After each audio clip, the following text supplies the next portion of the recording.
আসসালামু আলাইকুম বন্ধুরা, আশা করি অনেক অনেক ভালো আছেন আপনারা। তো এখানে সামনে দেখতে পাচ্ছেন দুইটা মক্তব। আমি যে টেবিল আছে এটা একটা মক্তব, আরেকটা মক্তব আছে সামনে। তো এই দুইটা মক্তব এখন আমি পরিষ্কার করব। দেখেন আমরা সৌদি আরব কী কাজ করি অফিসের মধ্যে, মক্তবের মধ্যে। তো মক্তবের কাজ টেবিল টেবিল পরিষ্কার করা, চা খাওয়া বানানো, এইগুলোই আমাদের কাজ। তো চলেন শুরু করি। টুকিটাকি ময়লা তেমন একটা নাই, যেহেতু আমি প্রতিদিন পরিষ্কার করি। তো প্রতিদিন একটা করে ওই টেবিলটা মুছ দিতে হয়, হালকা করে দিলেই হয়। এখানে দেখেন আমাদের টেবিল পরিষ্কার করার জন্য স্প্রে আছে। তো এই স্প্রে দিয়ে আমাদের পরিষ্কার করতে হয় প্রতিদিন। যদি বেশি ময়লা থাকে তাহলে স্প্রে দিতে হয়।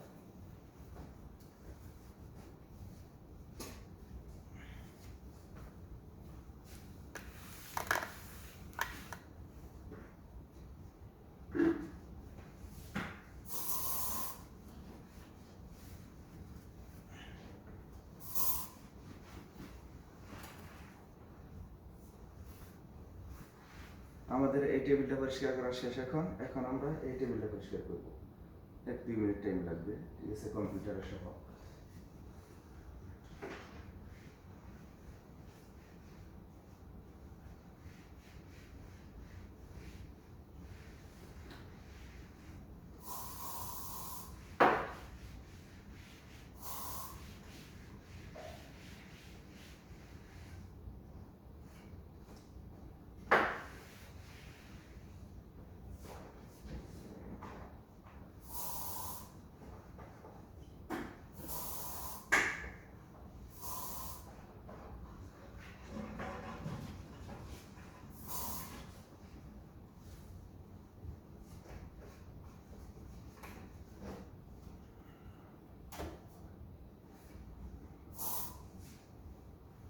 আমাদের এই টেবিলে কোনো মন্দির নাই, তবু পরিষ্কার করতে হয়, কেননা যে একটু ময়লা করলে সমস্যা।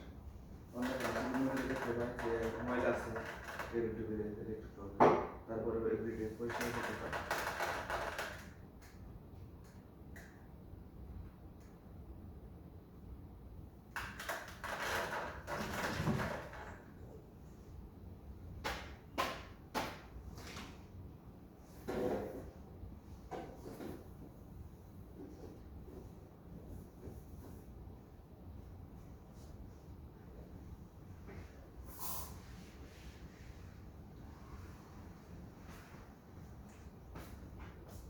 এই ছিল এই মক্তবের কাজ। তো আর কোনো এই মক্তবের কাজ নেই আজকে।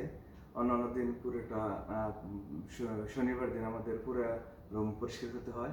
আর সারা সপ্তাহে আমরা আর 4 দিন, যেহেতু আমরা এখানে 6 দিন কাজ করি, 5 দিন শুধু টেবিল মুছি, আর একদিন আমরা পুরো ঘর, পুরো রুম, পুরো মক্তব আমরা পরিষ্কার করি। তো একদিন করলেই মনে করেন যার কোনো ময়লা হয় না তেমন একটা। অন্যান্য দিক দিয়ে যেমন গাছগাছালি, এখানে আরও বিভিন্ন চেয়ার টেবিল আছে, এগুলো মোছার প্রয়োজন হয় না, কারণ এগুলো সবসময় ইউজ হয়। আমরা সপ্তাহে একবার মুছি। তো এখন নতুন শরীরে আসার পর প্রতিদিন আমাদের মুছতে হয় টুকিটাকি। তো একদিন পর পর আমি এই সমস্তটাই মুছি। তো আজকের মতো এখানে বিদায় নেব বন্ধুরা। ইনশাআল্লাহ দেখা হবে পরবর্তী ভিডিওতে। ভালো থাকবেন। আসসালামু আলাইকুম।